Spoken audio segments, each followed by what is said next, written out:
Wow, hard to believe it, but it's another new year. It's 2024, and it's time to get started on your resolutions with Factor. Factor's ready-to-eat meal delivery takes the stress out of meal planning and sets you up for success in the new year.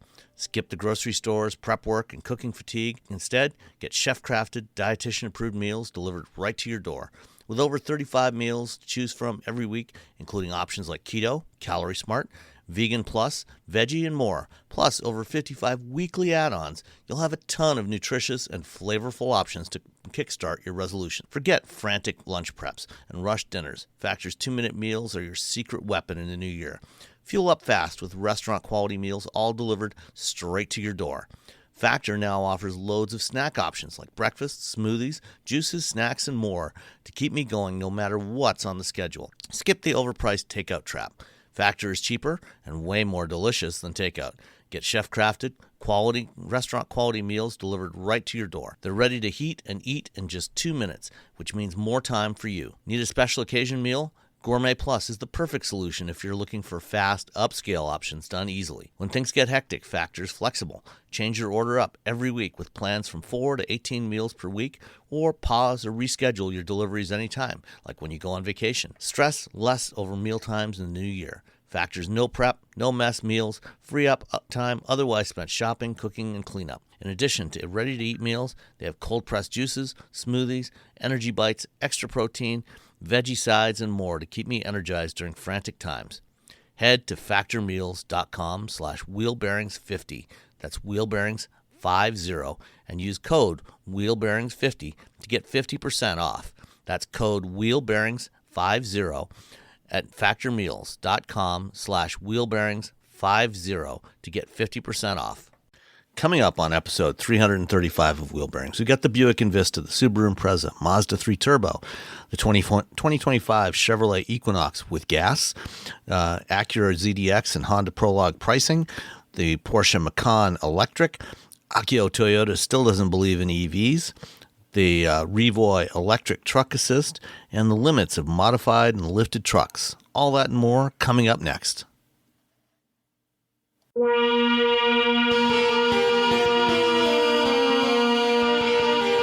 This is episode 335 of Wheel Bearings. I am Sam of Will Salmon from Guidehouse Insights. I am Nicole Latham from The Road Reflected. And I am Roberto Baldwin from SAE International. And Nicole, Yes. since you will have to dash out for a few minutes later on to remove some bread from the oven, I do. why don't you? The timing was off. Things rise when they choose to rise. So yes, I'll disappear for 5 minutes. Hey, that's how nature works. What can we say? What have you been driving?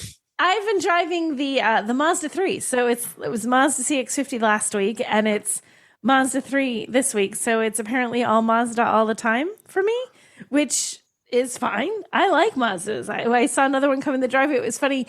It arrived when I wasn't home, and I said to my daughter, "Can you let me know what car they delivered this week?" And she said, "It's a Mazda." I said, "Are you sure you're not looking at just the car that they were supposed to pick up this week?" She said, "No, it's a different color." Like, okay, she's right. Because I was like, that can't be. So the Mazda 3. And this was the hatchback. I like this little car. So it is a 2-liter 4-cylinder that's either with a turbo or not with a turbo. Turbo is 227 horsepower. Not turbo is 191 horsepower. Go for the turbo. It is fun. That's not a huge difference in horsepower, but it is a little difference. And also, this is a pretty small car. So when you make that jump, it means a lot. And you feel it more in the torque than in the horsepower. Yeah. That too. Yeah. So, but you really, this is just fun to drive. I like this because I feel like Mazda should always feel fun. They need to look pretty. They need to look sort of upscale. They need to look a little sleek, but they need to feel fun when you drive them. And this does. It's not some crazy, outrageous sports car. It doesn't rattle your teeth. It's not harsh at all. It's still this nice, sort of refined little hatchback. So you get all the nice of that, all the refinement of that, but still some of the handling and the performance that you get in something that's a little less forgiving on your body on a longer road trip. So I thoroughly enjoyed this. I thought it was really fun. It starts at 25.6, and that's, of course, with the base engine. It goes up to 36.6, which is the base price for what I drove, which is the Turbo Premium Plus. I did not have an actual Monroney, so I just pulled those figures from the OEM site. Also, mine was snowflake white pearl mica, which is a mistake because it should be soul red crystal metallic, or it should not exist. I believe that should be legally, that should be the only color that Mazdas are ever built in. Correct. So somehow there needs to be a new federal motor vehicle safety standard. Yes. So somehow this has made it through and should not have. Although I will say it was a pretty white. It's nice, and like the metallic is nice. But as soon as I realized it wasn't red, I was like, gosh darn it, that's 2 in a row, Mazda. Come on, get me a red car. But the inside of this was red, not the same. Like the paint we're talking about is a very bright, shiny red.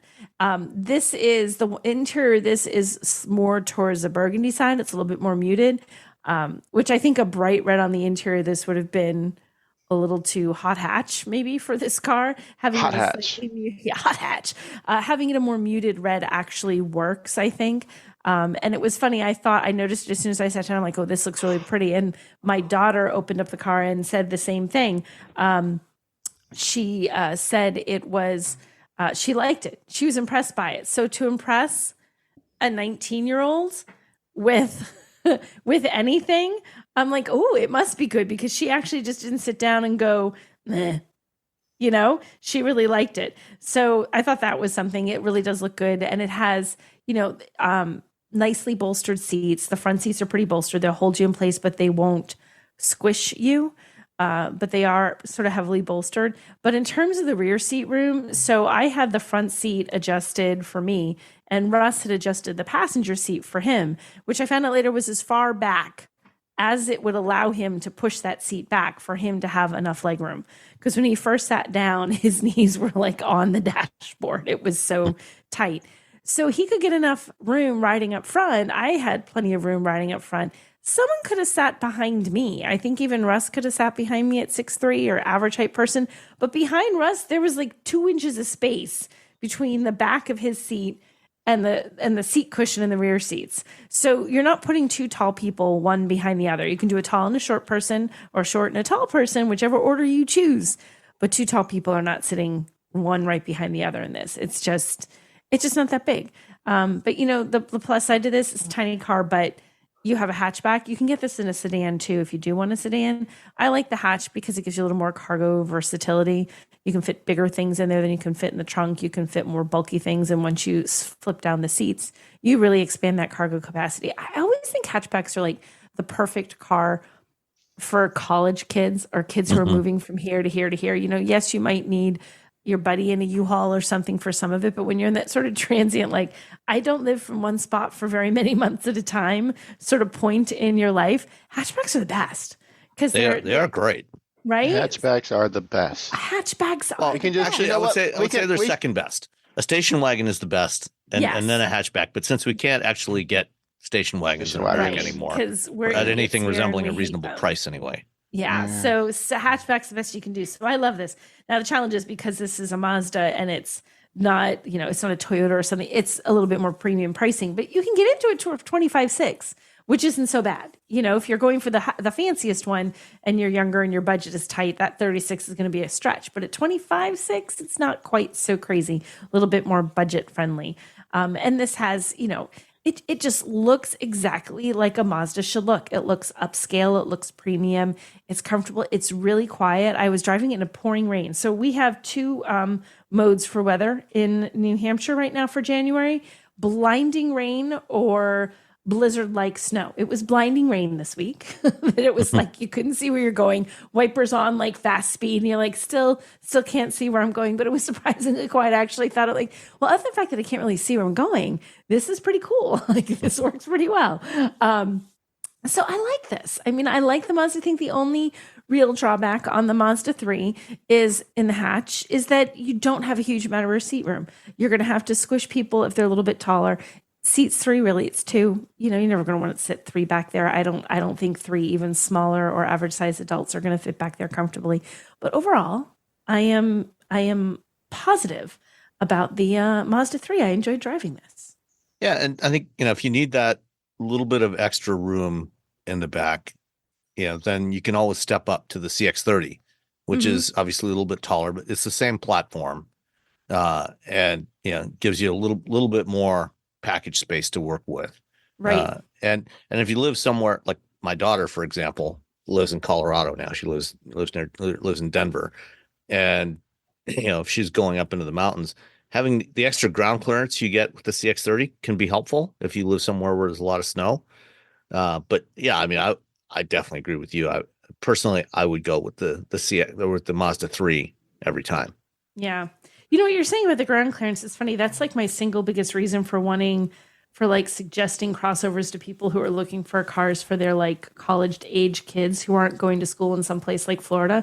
Like, get them a little crossover, because that little bit of extra ground clearance that you get with crossovers, that's just a little skosh. It doesn't have to be giant SUV, but you get a little bit more, and that'll get you out of a lot of stuck Midwest, Northeast weather by having that. So that's the hatchback's more fun though. Just more fun. Oh, absolutely.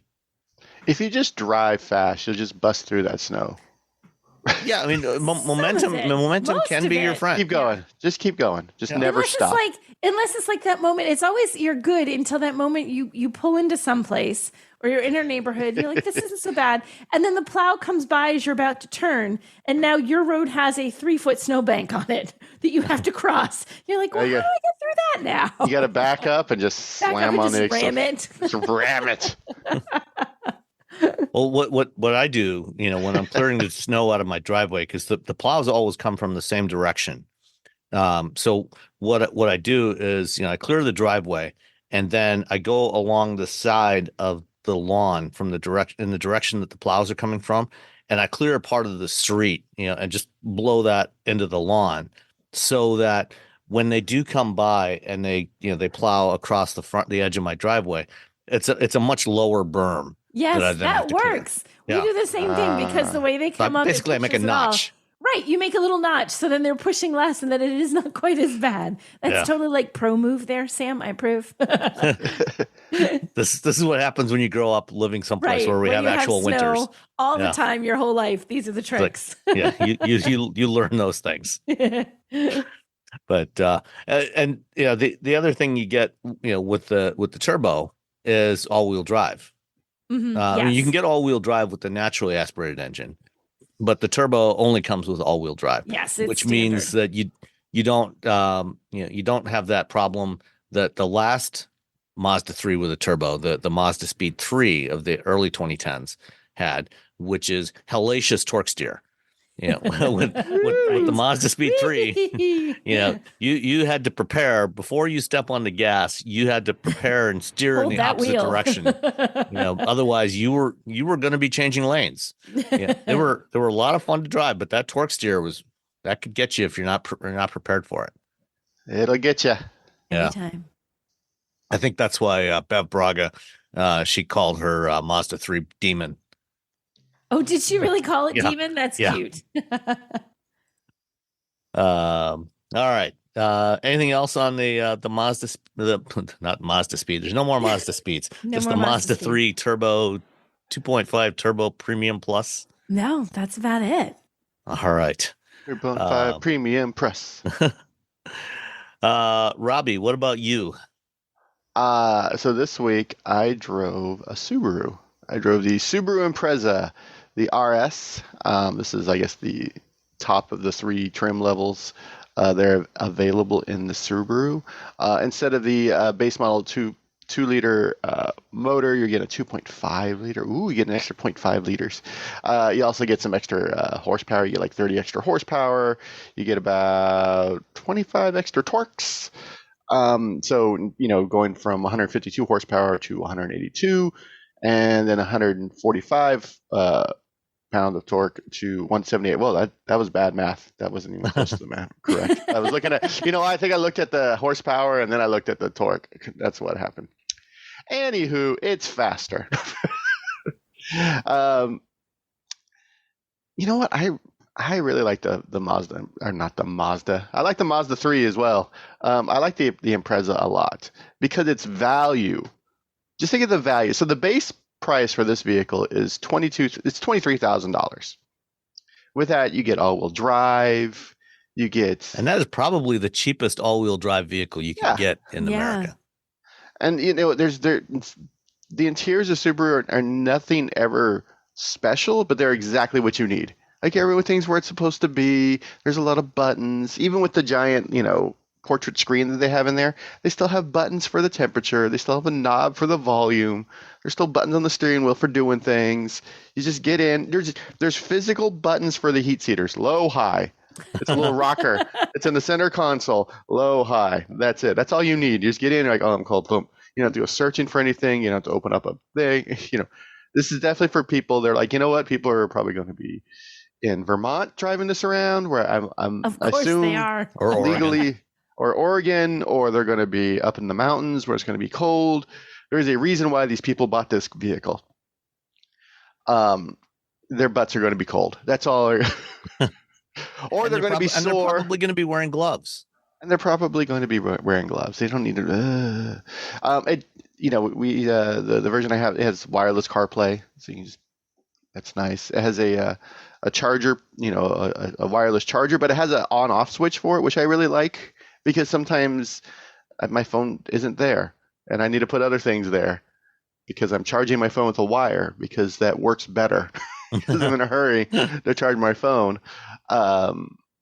Yeah, I mean, it's definitely, if you want, the thing with Subaru is that here's what you get. You can either get a pretty good value for all-wheel drive, or you get something crazy. you get a nice Outback, or a Forester, or a Crosstrek, or an Impreza, or you get a WRX, or a BRZ, or STI when that was Oh yeah, that was the thing. when that was a thing. So you're sort of like, you're covering your bases of people. You got the outdoorsy people, and you got the kids who love the vape. So you're set. You're set. I as someone who owned it seems to me like you're pigeonholing Subaru owners. As a person who's owned multiple Subarus, I'm totally fine with that. I use that thing to go snowboard. When I had a Subaru, I snowboarded and surfed all the time. As soon as the engine blew on that thing, I haven't been surfing. That was it. That was it. My exciting lifestyle came to an abrupt end. Now with the BRZ, that's not that car sport. Yeah, so now sports don't work well with BRZs. Yeah, it's a little yeah. So no, I really dig the Impreza. Really, the biggest, I think we've talked about this again and again and again. That CVT, it's gotten better, not great. Still not great.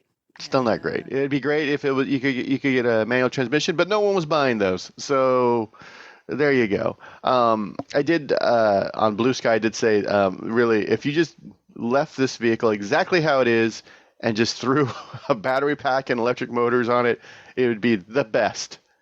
People would be clamoring. $35,000 Super Impreza with 250 miles of range, all-wheel drive, the end. You're going to sell 1 billion of these Subaru. 1 bazillion. 1 bazillion of these to Vermont and Oregon and people who live here. And then you can throw a WRX on it. You can just tweak it a little bit. It's not necessarily fast. The handling can be a little squishy if you're trying to push it, because it's not what this car is. They have other cars for that. That's it. I had the RS, but I've driven the base level, which is called base. It's not like the Subaru, honesty and branding. Earth. They're called the base, Sport, and RS. So I've driven the base, $23,000. I mean, you can't. It's hard to shoot that. It was a stick. Miles per gallon. I got it's 33 highway, 26 city. I got about 29, which is it's okay. It's not great. But you're still getting all-wheel drive. And yeah, no, I will sit there and I don't know. I'm a big Subaru fan. I think there's a problem right there. But yeah, that CVT, it's getting exciting. better. It's not exciting. It's getting better. They has the RS has a little paddle shifter, so you can do that. You can do the little paddle shifters. So you feel like you're doing something cool. I love how he's showing you can us hint how at the paddle shifters CVT work. that you would like a different ratio. Yeah, you kind of like, hey, I want this, I want this. Hey, I want this, I want this. And CVT's like, hey, yeah, whatever, man. Hey, what is it? Raining? It's fine, it's fine. Was it snowing? Yeah, whatever, man. I'm a Subaru. You didn't even, you didn't I even got break, this. you didn't even break $30,000 buying this car. I'm gonna keep you alive. Also, what do you want to put on top of me? What do you got? What do you got? You know, a bike? You got some skis? Kayak. I feel like a You got a- kayak. You have to have a you got a- kayak. You got a kayak? Hey, you got dogs? Yeah. Let me tell you about how much I love dogs. My whole brand is outdoorsy dog people. Hey, I And, mean, Subaru is the automaker that shows up at all the auto shows with a puppy corral. With a puppy corral. You know, they bring in puppies from a local shelter and, you know, let people take a break from the hustle and bustle of an auto show to get some quality time with puppies and hopefully adopt them and take them home with them. Yeah. So if you want an Impreza, if you want to be under $30,000 and get all-wheel drive and just get a car, there's nothing super fancy about the Impreza or really any of the Subarus. They're just, here's a car. It has all-wheel drive. Where do you want to go? You want to do something while you're there? Yeah, here's a rack you can buy. They just get the job done. That's Subarus. They just do what they're supposed to do. Just They're do not it. fancy. They're not flashy. They just do what you want them to do. It's like, okay, fine. That's good. Yeah, that's that, and yeah, I like that symmetrical all-wheel drive system. I've seen a lot of cars stuck in the snow where I would just cruise by in my WRX, especially trucks with that locking differential. They're all bonk. Because one tire would get stuck and the other one would just spin forever. So now they're going nowhere, and then I just cruise by my little Subaru. It's this little boxer engine. It's a pain in the ass to work on. You really got to reach down there. Anyway, Subaru Impreza RS. The one I had was starts at 27,000. Oh wait, no, is that right? Hold on, let me double check. Yeah. They didn't even add any options to this one. It was just the price of the car. They didn't throw anything. They just made it that cool blue color and said, "Here's your car. Go away." Enjoy your reliable ride. Goodbye. Enjoy your reliable ride. Wait, you want an automatically opening and closing hatchback? No, that's not what you're getting. No, that's fancy pants. That's what we're what not are you here thinking? For that. That's not what we're here for. What do you need to put back here? Your filthy, muddy boots? All right, everything cool. just works the way it's supposed to. Everything just works. It has a push button start. It just works. You get in the car. Boop, boop. It actually, as I was walking to it, it actually recognized the key better than the Range Rover I had last week. So there's that. So that's nice. Yeah, the lights. You know how you in the lights in your car, the interior, the dome lights. Yeah, whenever sometimes you're in the car and you stop and you're looking for is it the light itself? Is it a weird button? So as a reviewer, you're just stabbing the roof of a vehicle all the time, trying to figure out how to turn on the light. Yeah, and the Subaru is just a big white. Each side is a big white light, and you just stab the light. Boom! You can't miss it. Perfect. There you go. Subaru Impreza. I think you guys have talked about kids. If you have some kids, you're sending them off to college, get them an Impreza. It's inexpensive. They can fit their kids in it. They can throw all their junk in the back. The hatchback, so you get that. It's a little baby wagon. You can fold down those back seats. You have room for all kinds of stuff. All the stuff that you might need to haul somewhere, and then haul back to your parents' basement. Yep. Here's my stuff. All right, Subaru Impreza. Glove thumbs up. Excellent. Did you know you can support Wheel Bearings directly? Head to patreon.com/wheelbearingsmedia and you can become a patron today. Your contributions will help fund the platforms and tools we use to bring the podcast to you. And exclusives and improvements are already on the way thanks to your generosity. So if you want to be part of an automotive podcast like no other, head to patreon.com/wheelbearingsmedia. Well, I also had a smaller hatchback this week. It's hatchback-orama. It is.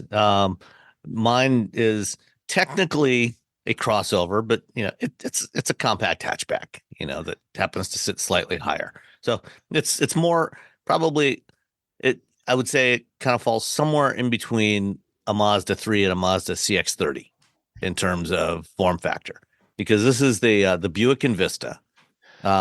So last year, Buick introduced the Envista as a replacement for the first generation Encore.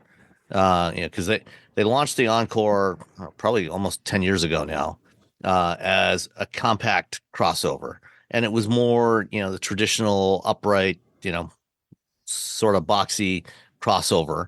And then a couple of years ago, they brought out the Encore GX, which was a little bit larger than the original Encore.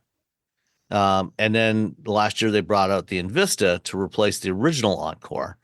And it's actually even kind of slots in a little bit below that original Encore. I'm already tired of hearing the words Envista and Encore at this point. Figure out what you're doing, Buick. So the Envista, incorporates Buick's new design language. So the new kind of front face with the slim triangular headlamps, sort of trapezoid shaped grille, and in this case, it shares its platform with the new Chevy Trax, but the Envista is a fastback. So think of it kind of like a bargain basement BMW X6. So it's a coupe like bargain crossover. Okay. Basement. But that is not a bad thing. No. Some people, most people cannot afford a BMW X6. Correct. And so, this gets you a little more style. It's a different look. The first generation, the Encore and the Trax had much more of the same shape. In this case, they're a little more distinct looking from each other. And, I was thinking yesterday that I grew up, in the 70s, 80s, 90s when GM was making a variant of every vehicle it did for all of its brands, for Chevrolet and Pontiac and Buick and Oldsmobile and sometimes even Cadillac. And they all basically looked exactly the same. They had the same body. They might change the grille, they might change the headlights. I mean, and this was the classic, the true definition of badge engineering. And so what they've done with now is they're actually giving them completely distinct bodywork, so they look more unique from each other. Plus they don't, they've gotten rid of half the brands they had back then. So that helps too. So the Envista gives you a little bit more stylish look from, just to distinguish it from the Trax. It's slightly more expensive, not a whole lot more expensive, because it's still basically the same vehicle. It's actually remarkably, affordably priced. And when they launched the Envista, I was kind of shocked at the pricing of this thing. So it starts for the base model, which is called Preferred, for Buick, at $23,495. There's the Sport Touring at $25,195, and the Avenir, which is the sort of pseudo luxury version, the more premium version, for $29,695. And the Avenir is what I had. They all have front wheel drive only. So even though they look kind of crossover-ish, these are not off-road vehicles because you can't even get it with all-wheel drive. Mm-hmm. And they have a 1.2 liter 3-cylinder turbocharged engine, which is actually a great little engine. Despite its size, it's 100 and where was it now? Here, find the right tab. 137 horsepower and 162 pounds-feet of torque. And guess what the Envista does not have? CarPlay? Nope. No, it does. It has CarPlay. It has CarPlay. It does not have a CVT. Oh. It has an actual 6-speed automatic transmission. I don't know what's going on with people.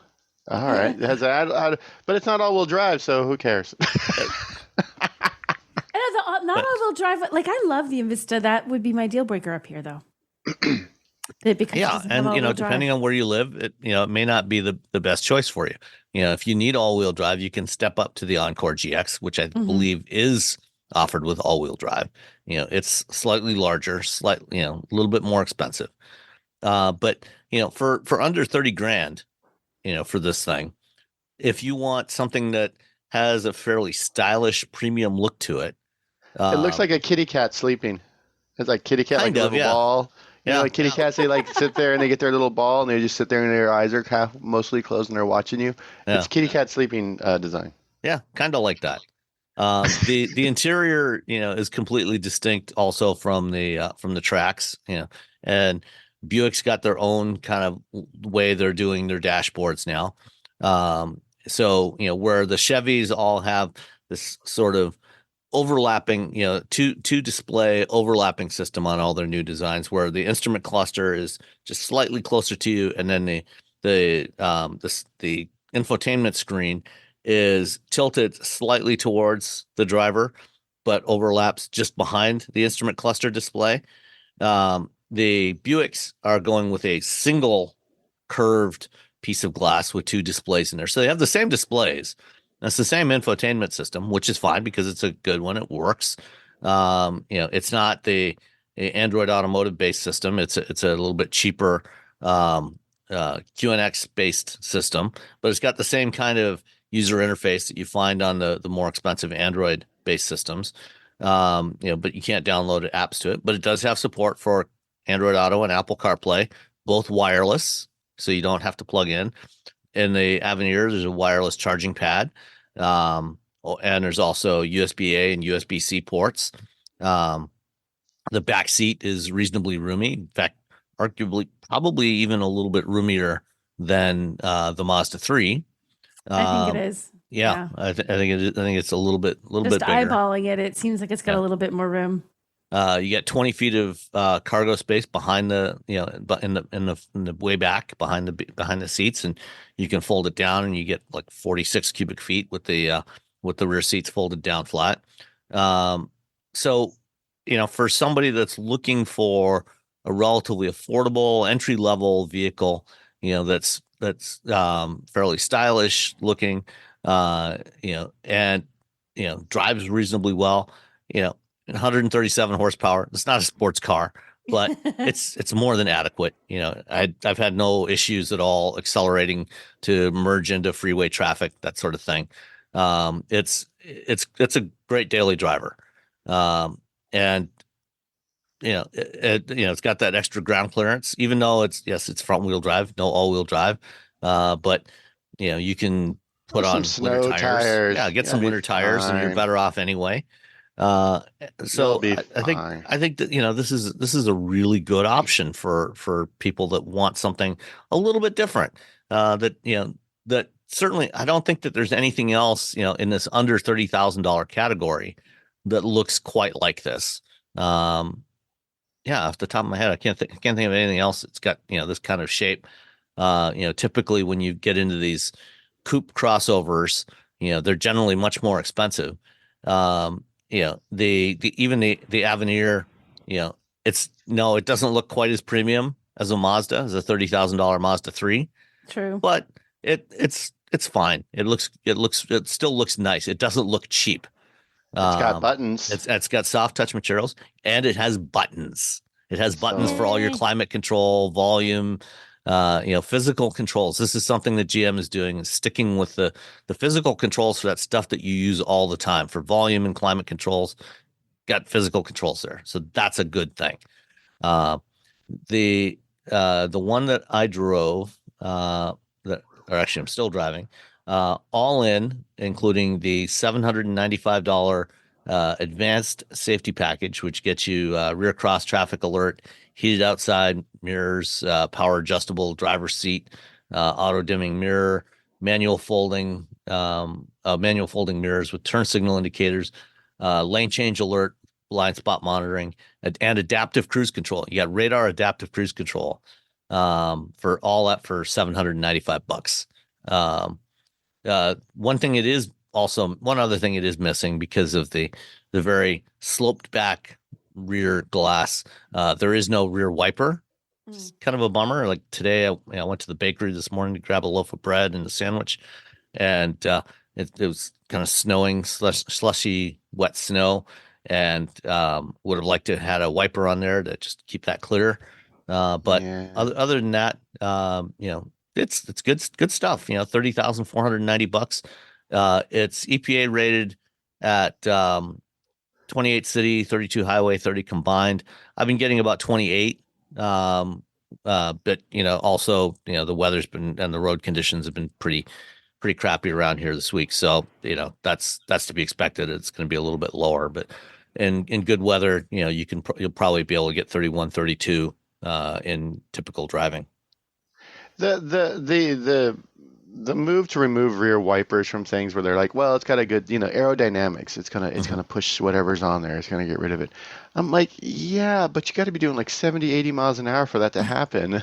Yeah. And if you're driving, like you said, in slushy snow or like heavy rain, like you shouldn't be going that fast. Exactly.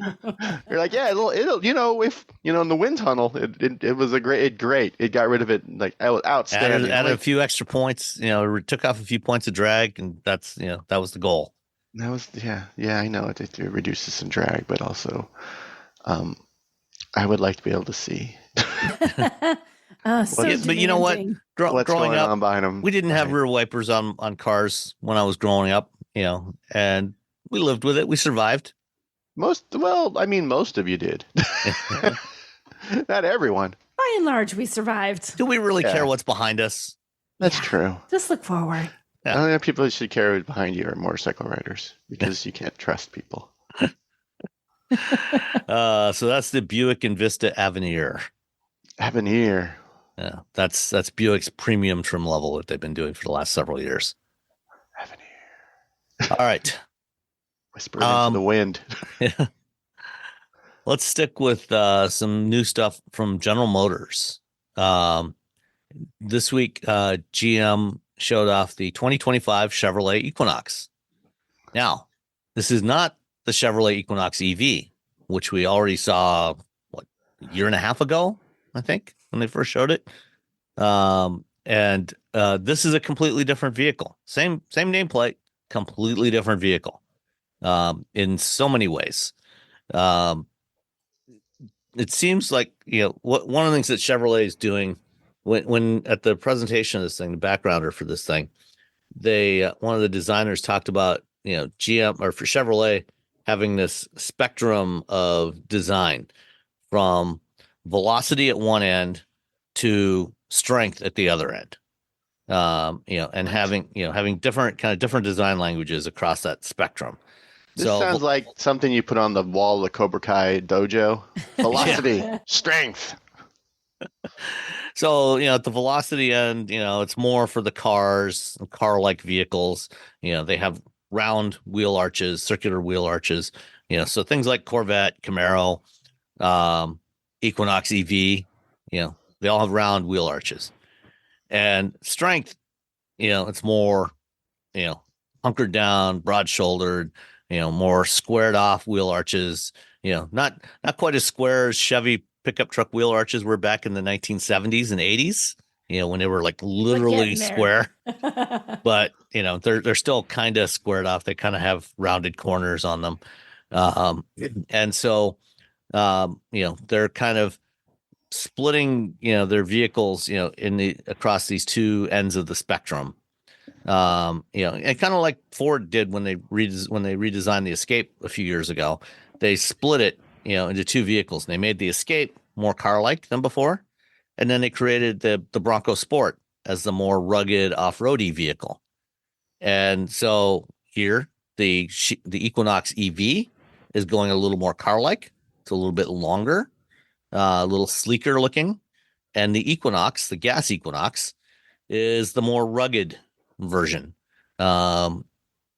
which, from a design perspective, I think, they kind of hit it there. I mean, it's an attractive little crossover. It basically looks like a 3/4 scale version of the new Traverse. They should be happy because before this generation of EV or gas-powered Equinox, no one cared about the Equinox. Yeah, that's true. It was pretty nondescript. It was an invisible car. You're like, Pretty much. that wait, they still make the Equinox? You could go stand in the middle of a car rental lot and see hundreds of them there and not even see them. You're just like, where's the cars? Yeah. So the new Equinox, about the same length overall as the current Equinox, as the outgoing Equinox, the 2024, but it's about 2.3 inches wider, I think, a little more than 2 inches wider.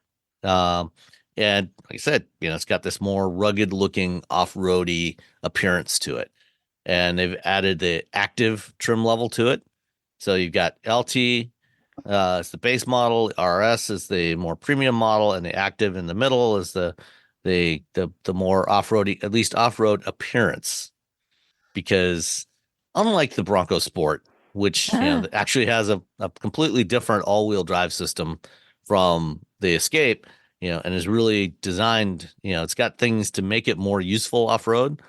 The Equinox does not. It still has the same standard all-wheel drive system that is basically front-wheel drive that occasionally will throw a little bit of torque at the rear wheels. I do like how this looks. I'm looking at that active, and is a two-tone roof. Is that in everything, I wonder, or is that just an active thing? It is. Cool. It is on all the active and RS models, at least. I'm not sure about it wasn't clear about the LT. The one they have in the media kit is in cacti green, with what looks like a white roof. Maybe it's silver, but I think it's white. Yeah, that looks pretty cool. I like that. Yeah, I mean, it's the same color combination I had last week on a Trailblazer. Okay. The same cacti green with a white roof. Powertrain is the same as pretty much the same as current one. It's the same 1.5 liter 4-cylinder turbo, 175 horsepower. If you get front wheel drive, so there is a good reason to get the all wheel drive Equinox, because if you get front wheel drive, they use a CVT, but if you get all wheel drive, it comes with an 8-speed automatic. Dun dun dun. Inside, the current Equinox, we talked about it last June or so after it came back from our trip to Hawaii, where I had rented an Equinox for a week. And, the interior of the current generation Equinox is definitely not premium.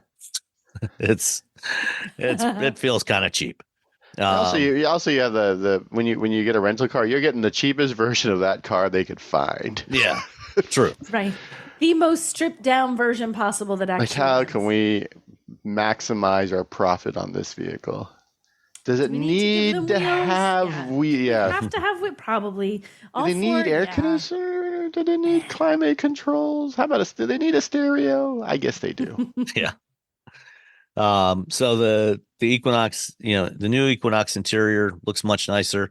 That's the dashboard is probably one of the few places where there's any shared parts with the Equinox EV. Those round vents that they have on the ends of the dashboard, those are common to the EV and the gas Equinox. That's pretty much it. Oh, also the shifter.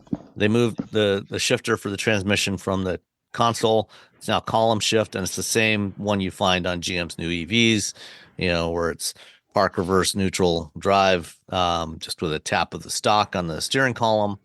And then you've got the same type of dual screen setup with 11-inch digital instrument cluster, 11.3-inch touchscreen for the infotainment system. And it's the Android automotive based system with Google services, physical controls for climate and volume and all that stuff. But everything else around it is all unique to the gas Equinox, and there's no other shared parts with the electric one. And the way things are going with software at GM right now, I suspect that we may actually see this one hit the streets before the Equinox EV does, at least in volume. Yeah. That's bad. They'll get there eventually. Yeah. Software is hard, man. I talked to Marcus, the CTO of Mercedes, at CES, and we were talking about software, and he's just like, it's just so, and it's essentially like, it's just so hard. It's just it's like, it's the most stressful. I think it's the most stressful part of his job is just trying to get software, and they're trying to do it. They're doing their they're trying to make control all the software in their vehicle the way that Rivian and Tesla and Lucid do, which means they have to essentially rewrite the entire thing while also putting out other cars. So he's a busy guy, but yeah, software is hard. Certainly is. One thing I did like that I heard from Chevy on the Equinox, I've complained in the past about how Chevy or GM, actually not just Chevrolet, but all their brands, have tended to nickel and dime people on driver assist stuff and have only the bare essentials, basically just a single monovision front camera, forward collision alert and lane keeping assist for standard. Everything else you'd have to buy some expensive package to get things like blind spot monitoring and adaptive cruise control, that sort of thing. All of that is now standard on the Equinox. They've seen the industry as a whole is making all these features standard on other models. Toyota's doing it, Honda's doing it, Nissan, everybody else is doing it. So they are making all that stuff, adaptive cruise control, blind spot monitoring. It's all standard equipment. And the Equinox actually has 5 radar sensors. So there's the long range sensor on the front for the ACC, and there's 4 short range corner radars. So the 2 on the rear do the blind spot monitoring and rear cross traffic alert, as well as also the new side bike list assist. So if you when you're stopped and you put the car in park, if the radar sensors detect a bicyclist coming along towards you, it will provide you an alert before you open the door, so that so you don't open the door in front of the cyclist. And there's also standard haptic seat for the driver in the Equinox. So even on the LT, you get a haptic seat, that buzzes when any of these things go off. So lane departure warning or the cyclist alert or blind spot monitoring. So it gives you that alert through your backside, which is also really nice. That's all standard on all trims. It seems like I like what they've done. I think this new one looks pretty good. I'm excited about it. I think it's a good deal. This is Morty. Oh my gosh, Morty! Oh, Morty's camera shy. He's like, I don't want to be on TV. Gosh, Look at Robbie and Nicole. Cute. Hi, Morty. Making moves. He's adorable. You wanna say I hi, love too? him. Where's Daisy? There's Daisy. Hi, Daisy. We Daisy's like, love you best. You were first. He's like, I don't want to be part of this shenanigans. That one picture you sent to the two of them, that first little batch of pictures, Daisy's face, she's giving like the worst side eye. Like, Yeah. what's this? She's What sitting you doing to me? just It was behind like, Morty and giving him side eye. Yes. I'm like, that's the ultimate. She's like, why are we doing this? Why is this other creature here? All right. Anyway, so any other thoughts on the new gas Equinox? I'm hoping it looks as good in person as it does in the pictures and such, because sometimes I feel like the photos make things look really pretty, and then sometimes it's not quite. I mean, I saw it in person. I saw the. Do you think it lives up to that? Do you think it's as good in person as the pictures? Yeah, no, it certainly looks good. Yeah. I think the problem where it doesn't necessarily live up, it's got this more rugged, broad-shouldered look to it. Yeah. But it doesn't have the underpinnings especially in the active, because the active, has 17-inch wheels, all-terrain tires, but doesn't really have the all-wheel drive hardware that it needs to really be, certainly to compete with something like the Bronco Sport or, I think even probably a RAV4 TRD, one of those types, so it's. I mean, you're going to be fine, going down a dirt road, maybe a, slightly rough 2-track, but, this is not something that you're going to really want to take off road, so to speak. Right. Which, to be honest, is probably fine, because I don't think most people take, a Bronco Sport very far off road either. Even the most capable cars, a lot of the times never leave the pavement. So G-Wagon. Do any of those ever go off road? I'm sure they do when they do like drive programs. Yeah, that's probably about it. It's like some. Yeah. But yeah, aside from that, aside from not, having a more really, capable version in the lineup that matches the look. But no, I mean it looks good. I think it's a nice design. It's certainly more interesting to look at than the current Equinox. It's not as not as nondescript as the current generation Equinox. So I think it'll do fine. And after the Silverado, the Equinox is GM's best-selling nameplate by quite a wide margin. It sells more than anything else. Now, granted, a lot of those are sold to rental fleets, but still, they sell a lot of them. Money's money, yo. Yeah. Yep. All right. Next up, let's see. Let's actually stay with GM for just a minute. Talk about the 2025 Cadillac CT5-V and CT5-V Blackwing. Back in September at the Detroit Auto Show, Cadillac showed off mid-cycle refresh for the CT5 with basically a new front fascia and all new interior, which was the interior is a big improvement. And now they've officially announced that the Blackwing and the CT5-V are getting the same stuff and slightly revised front fascia. Mechanically, they're the same still, but you get the nice big 33-inch display from the Lyric. And they're still going to offer the CT5 Blackwing with a 6-speed manual transmission. So that's all Yay. that really matters. And Yeah. I'm like, oh, it's got the same display as the Lyric. Don't care. No one buying. I'm not buying a CT5 or CT5V. I'm not buying those vehicles for giant monitors in my car. yeah, No? I want a manual you can- transmission. but you can get I wanna go Super Cruise fast. on it too. Yeah, I guess. Can you get Super Cruise with the manual transmission? Yeah, can you? No, only with the automatic. Yeah. So who cares? You have to choose. Just get the manual transmission. That's what this Yeah. car's for. That's exactly. I totally agree. The Blackwing, the CT5 Blackwing with a manual is awesome. Had one That's last what you're- year. It was fantastic. You don't even have to be going like. Here's the thing. You're like, oh, they're probably driving these things like crazy people. No, you don't even have to be driving that fast. It's just a no. No. It's just a really well built vehicle that's fun to drive around. And no, you do not have to be doing 105 miles an hour in order for it to. But aren't a lot of cars like that? Like they go super fast, but you don't have to drive them super fast to really enjoy driving them. You can drive them like Yeah. a normal human on the highway and safely and still really enjoy Well, them. I think Lamborghinis you kind of have to. Okay. Whenever you drive a Lamborghini Yeah, I mean, normally on the highway, there are you're like, cars that are really fast that if you don't drive them quickly, they're it's like okay, what's the point? you're just sort of angry. Yeah, You're irritated. You're frustrated. Yes, Frustrated. frustrated is the word for it.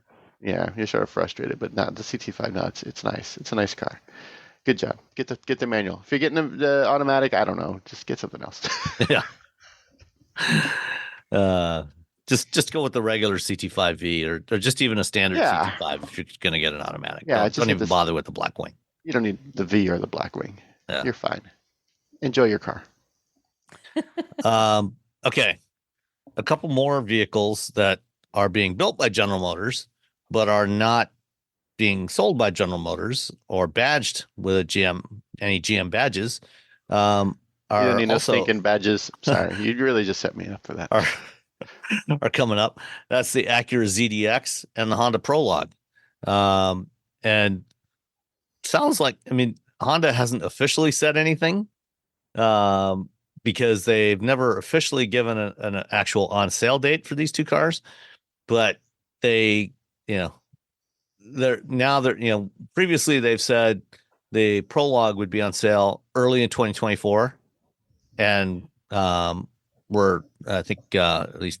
least I am going out to drive it next week. Mhm. But now they're saying spring. And because they're built by GM based on their Ultium platform, basically both of these vehicles are crossovers that share a lot with the Chevy Blazer. And we all know that the Chevy Blazer is not actually available to sell at the moment Yeah, because that's of a challenge. software. Mhm. So some point they're now just saying, sometime in the spring. But they've announced pricing for the ZDX and the Prologue. The Prologue, let me find the right tab here. So the Prologue is going to start at $47,400. These are both mid-size 2-row crossovers. I mean, they're basically the same size as the Lyric and the Blazer. The single motor front wheel drive Prologue EX starts at 47.4, which is a bit less than what GM has hinted at because they haven't given a price for the front wheel drive Blazer LT. But it's about $2,000 cheaper, I think, than what they're saying, because GM has only said under $50,000, which usually means $49,990. So it's a couple of grand cheaper, and even the loaded dual motor all wheel drive Elite is $57,900, which is actually about $5,000 cheaper than the equivalent Blazer. Range, the driving range, 296 miles for the front wheel drive EX, and going down to 273 for the dual motor Elite. That's slightly less than the Blazer, but the Prologue also has a smaller battery. The Blazer has a 100 kilowatt hour battery, and the Prologue is only getting an 85 kilowatt hour battery. Yeah, it's interesting. It'll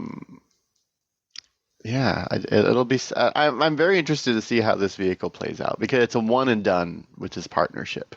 Yeah. So I think they're just like, you know what, we just got to get it out there. We said we're gonna make it. It's gonna get made. It's gonna be a little late for reasons. Reasons. For reasons. But yeah, no, they're like, let's just get it out there. Let's get the Honda name out there. Let's get people to buy our vehicles. And while they're doing that, we're working on our own EV solution. So yeah, I'm very interested in this. This is like one of the most interesting things that's going on in the automobile world right now is the Honda GM partnership. Just because it's so it's not like they haven't done. It's very weird, and it's because of what's going on with the Blazer. Yes. And you want these both. People want Blazers, people want Prologues. They can't get them as quickly as they thought they could. Yeah. So there's a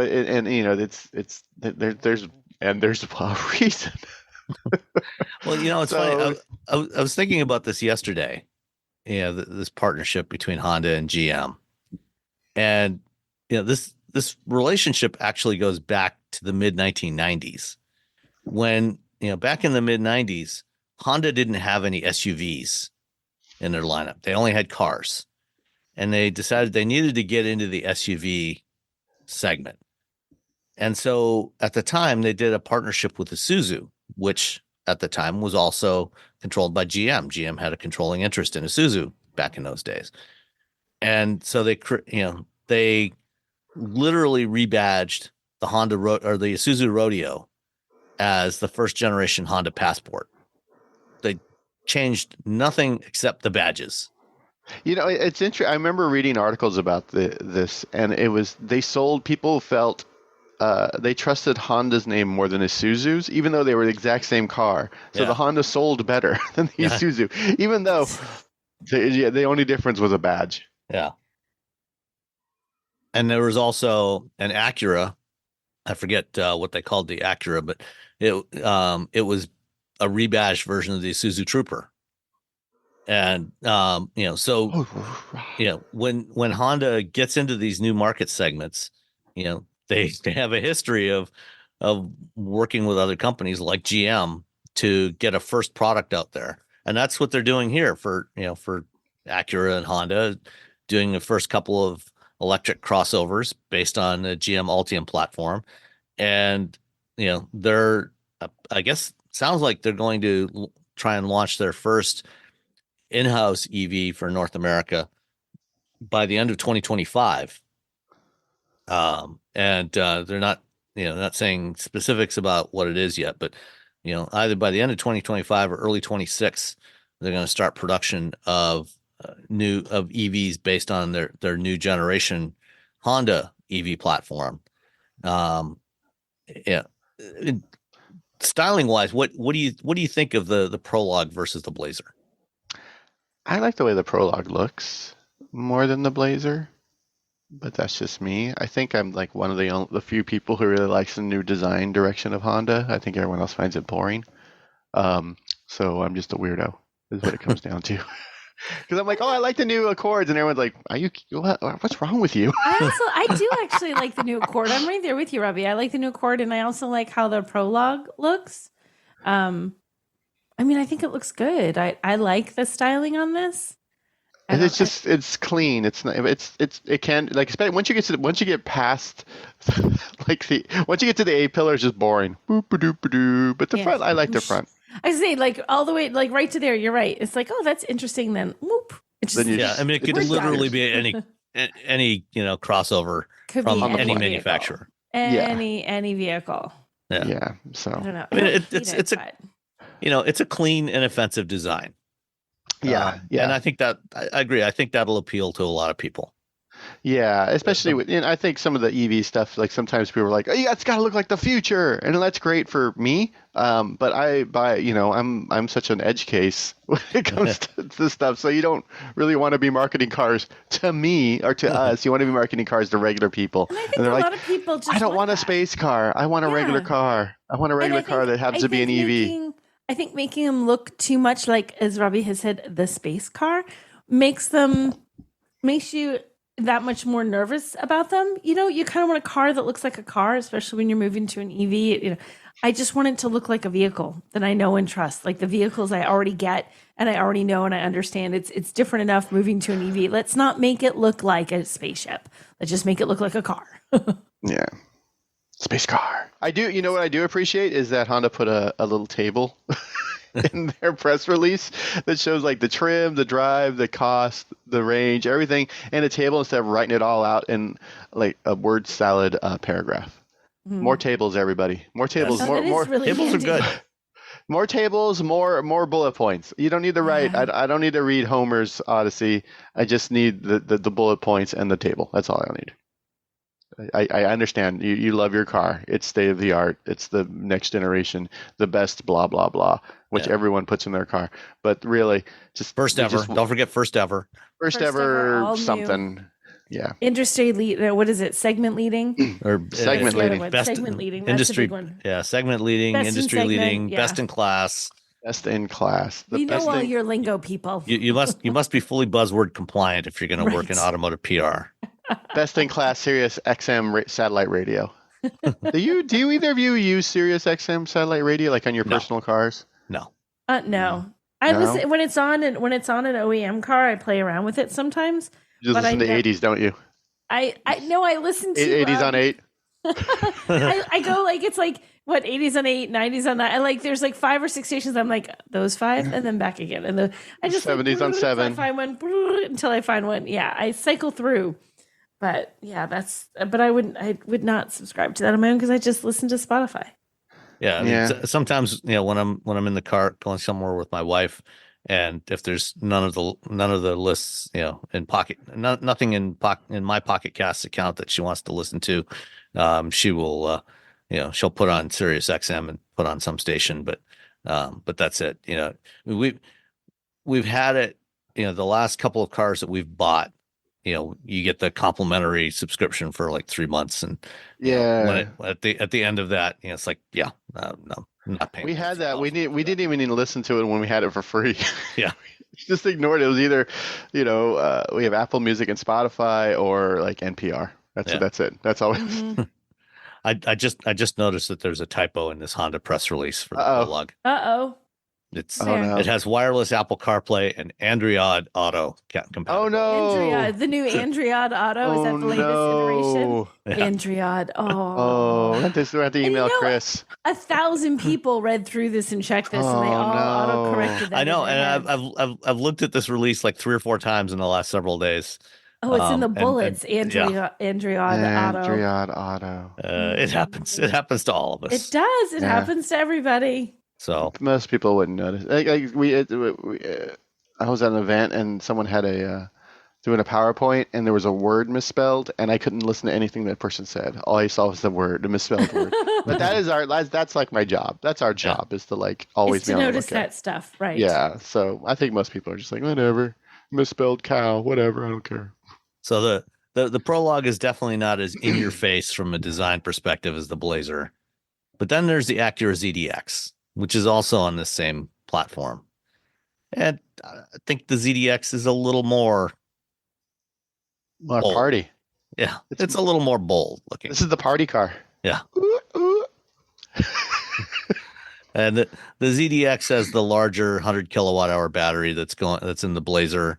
There will also be a version of the Blazer eventually with the 85 kilowatt hour battery, but for ZDX they're offering it in 4 variants: A-Spec with either rear wheel drive or all wheel drive, Type S with all wheel drive, or Type S all wheel drive with performance wheel and tire. So basically summer tires. I like how this looks. I like how Acura does their grill with the A in the little section of not grill. The little diamonds. Yeah, with the little diamonds. Pew, pew, pew. Yeah, with that sound effect. That's what I heard in my head too. I like how that looks. I think that looks pretty cool.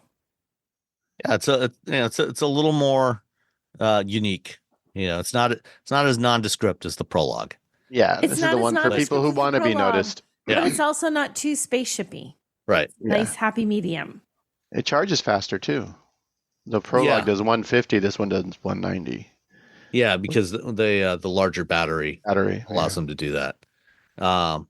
So the A-Spec front rear wheel drive starts at $64,500, which is a couple of grand more than the Blazer EV RS with rear wheel drive, and goes up to $74,500 for the Type S performance wheel and tire variant.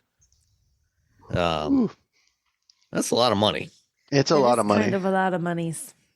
But And when you compare it to competitors like say the Audi Q8 e-tron, or I guess probably the Model X, Tesla Model X, it's not that bad. It's it's in the ballpark with more premium brands. Yeah, it's in the line with everyone else. Yeah. And it is an Acura, so it is a more premium brand, so it makes sense. Okay. All right. Enough of that. Let's move on. Okay. Enough of you, Honda. Unless it's a Moto Compacto. Let's move on. Okay. Speaking of Moto Compactos? no, the kind of the opposite of Moto Compacto.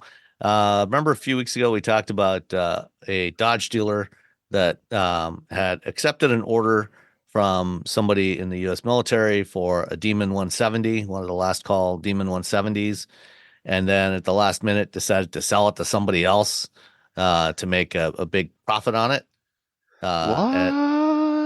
Wow. Well, the owner of the dealership group has fired the people at that dealer. This dealer group, Mac Hake Automotive Group, owns 17 dealerships in Texas and Mississippi. Wow. And they fired the staff that were responsible for selling this car to somebody else. Dodge had already found another one and got it redirected to this guy in the military, the original customer, and sold him that. But the original one was sold for. They sold it to somebody who was willing to pay $50,000 over sticker price for it. Wow. I mean, I get it, but yeah, that wasn't cool. I don't get it. $50,000 over sticker price. I mean, if you want it that bad, I guess if you got $50,000 extra just lying around. I mean, I get, yeah, well, there's people Well, out I mean, That's this funny, thing wasn't cheap right? to it's begin with. nothing. Right? It's nothing What to is the people. sticker price on this? What was it to begin with? But I should look at that. That's a good question. Picture. I think There's it a was picture of around the 100. Monroney if I can get it to load. I Yeah. don't know I that think it was can. around 100,000. 124. 124,000. Yeah, total price. Yeah, 124, 741. 741. I was trying to get it to load up on my screen. Come on, move faster. So Yeah. that means someone was going to pay $175,000 for this. Yeah. Oof. I wonder how That's a much Carl Brower paid for his. I don't know. Probably not 175,000 because he probably ordered it like a normal human. And, Carl's got contacts and, knows how to, make sure that whatever he ordered got to him instead of being sold out from under him. Hopefully they didn't sell. Yeah, that would be bad.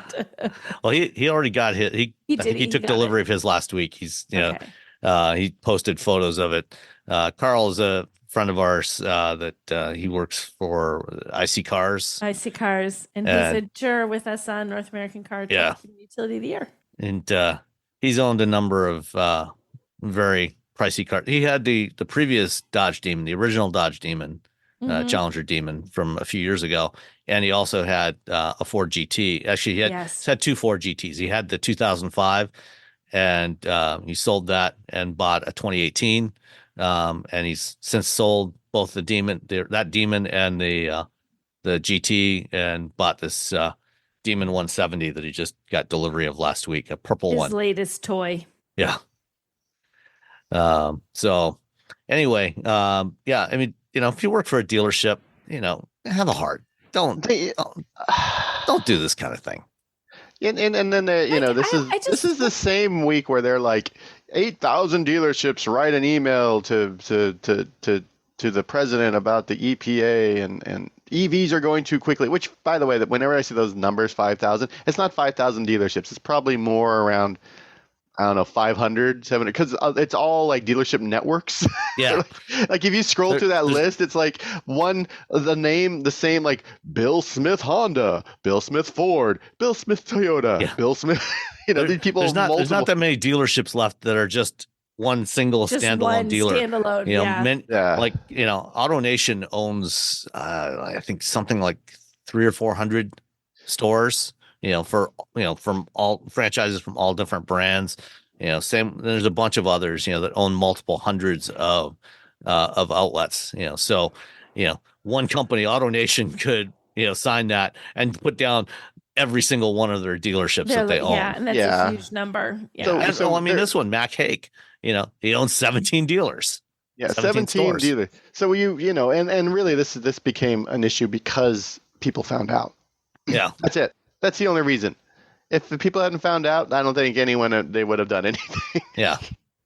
So, and so you have that, and you have stories like this, and you have what happens at dealerships.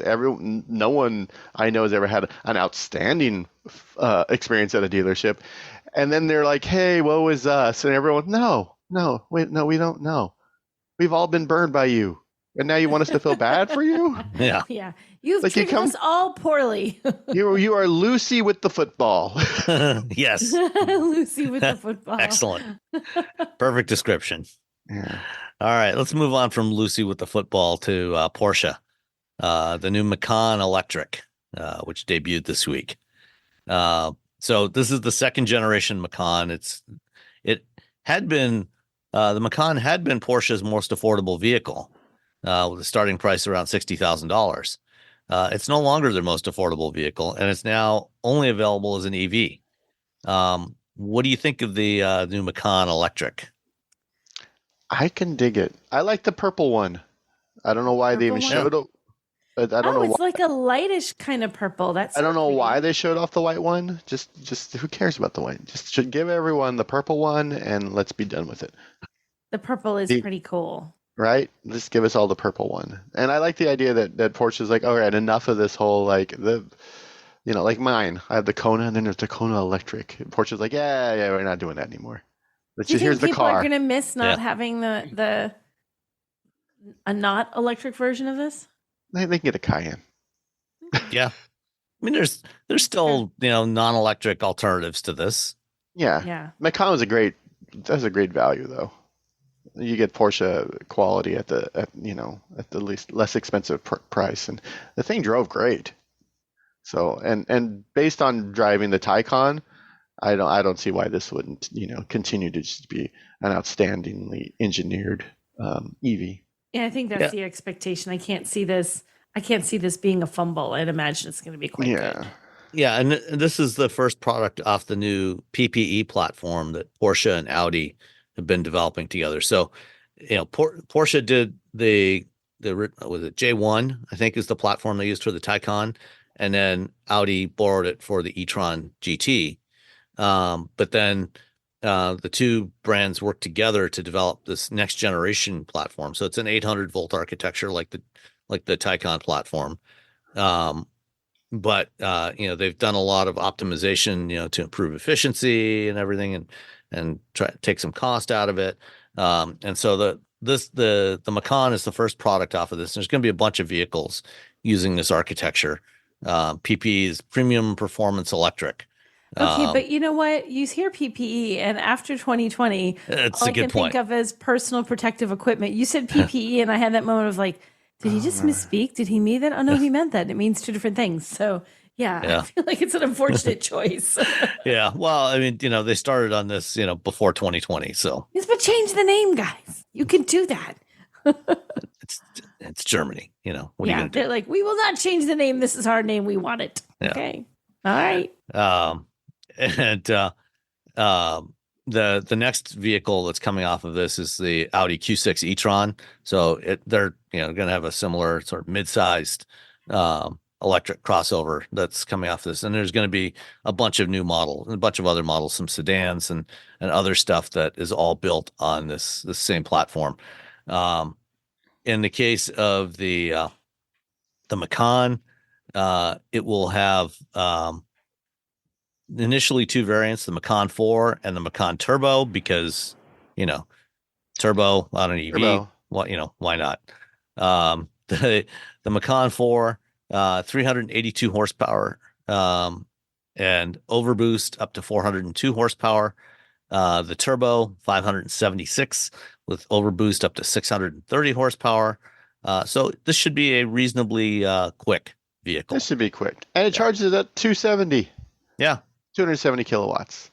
Yeah, one of the interesting things they've done with it, if you're at an 800 volt charger that could charge it full power, it'll do 270.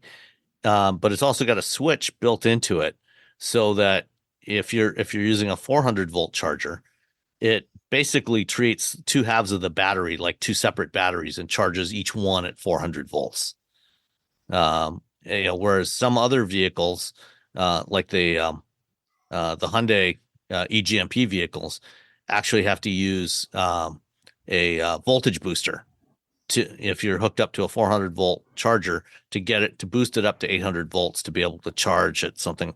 Porsche is just doing it in a little bit different way that should be, strangely enough, a little more cost effective, despite it being a Porsche. It's first Porsche with rear wheel steering. It's got standard air suspension.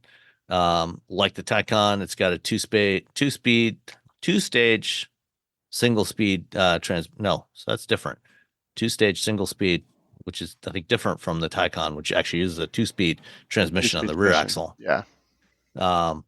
The range is going to be somewhere around 290, 300 miles with the turbo, a little more than that with the Macan 4. And pricing is going to start at about $80,000 for the Macan 4. And the turbo will probably be significantly more than 100,000. And since it's a Porsche, it's a lot of money, but $80,000 for this seems pretty. Yeah, I mean, well, $80,000 for this versus $75,000 for an Acura ZDX. See, that's the thing. Yeah. Suddenly, this doesn't seem so pricey. Exactly, that's what I mean. You're like, it's a lot of money, but also when you look at the rest of the market. Not so much. Yeah. Good job, Porsche. I feel like a lot of people are going to be a lot of automakers are going to be buying this and ripping it apart like they did the Taycan. Oh yeah, absolutely. And there over the last month or two, there was a bunch of articles that came out, various people that had been invited to Germany to ride-alongs in the prototypes at the Porsche test track, and everybody from riding in the passenger seat seemed to be very impressed with it from riding along with the Porsche engineers. So hopefully, I'll get a chance to drive this one someday. But it looks really promising. It does. Yeah. All righty. What else we got here? Oh, Akio Toyoda doesn't think much of EVs. That's surprising. Shocker. Toyota has come out and said, we think, there needs to be more focus on hybrids. That in the near term, hybrids could be, could get us a lot of the benefit of EVs at much lower cost, not using as much resources in terms of battery materials and so on. Doesn't require Toyota to do a big investment. Well, there's that too. But, you can. Side note. You can, there's a lot of hybrids you can buy for 25 grand. That'll get you, 40 to 50 miles per gallon. And that gets you most of the benefit you're going to get from driving an EV, especially in terms of lifetime emissions. And, you don't have to invest in an EV charger for your home. If you live somewhere where you can't put in a charger, there's that. But in an article in a recent internal publication from Toyota, Akio Toyoda, now the former CEO and now chairman of Toyota, said that he doesn't expect the EV market to ever exceed more than about 30% of the total vehicle market. Ever.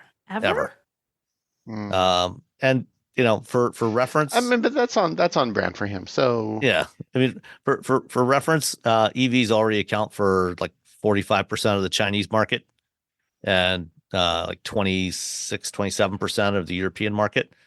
But he doesn't expect EVs to cross the 30% barrier globally. Yeah, and China's the largest car market right now.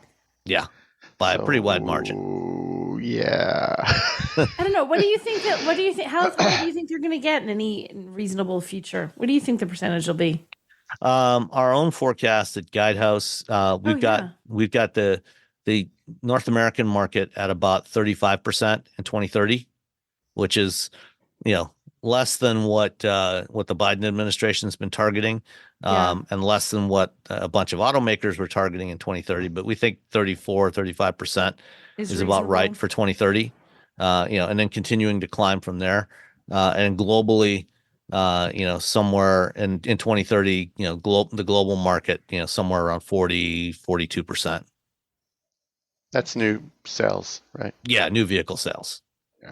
So globally 42%, which is higher than 30, if I remember my math right from school. That is higher than 30. Let me double check that with Google. With ChatGPT, yes, it is higher than 30. ChatGPT said it's not. I don't know. Yeah, well, ChatGPT doesn't know math. Yeah. But last year alone, global EVs were 18% of global sales. Oof. So, we're well on target to exceed. We're moving 30. along. We're moving along. And the crazy thing is that Toyota's almost all of Toyota's EV concepts are amazing. You're just like, I want that, and I want that, and I want that, and I want that, and I want that. Everything they show is like, oh yeah, I want the little mini FJ. Oh no, wait, I want the pickup truck. No, wait, I want that. Okay. So sticking with EVs, there's been a lot of companies, trying to do electric trucks. Tesla has delivered a few dozen of their electric semis to PepsiCo. There's other companies doing electric trucks. We got fuel cell trucks, and the challenge, especially for big trucks, is range. You need a lot of battery to drive a 40-ton truck, hundreds of miles. And it gets really expensive. And, there's challenges with charging infrastructure to charge those enormous batteries. No. The Tesla Semi reportedly has about a 700 kilowatt hour battery pack. And, it takes a little while to charge that. So there's this company, this startup called Revoy, that's come up with an interesting concept, which is basically electric assist for diesel trucks. So what they've done is they've essentially inserted another section in between the tractor and the trailer that holds a 550 kilowatt hour battery, has an electric drive axle. So you hook this thing up to the fifth wheel on the tractor, and then you hook up the trailer to the fifth wheel on this Revoy unit. And so it provides, it does a lot of the driving and provides electric assist for the truck. So reduces your emissions, reduces your fuel consumption. But because it's not integral to the tractor itself, the way they're doing this, their business model is that truck operators can subscribe to this, and they don't have to actually worry about charging. So this unit, when you're unhooking it, actually has a second set of wheels that deploy from the front part of it.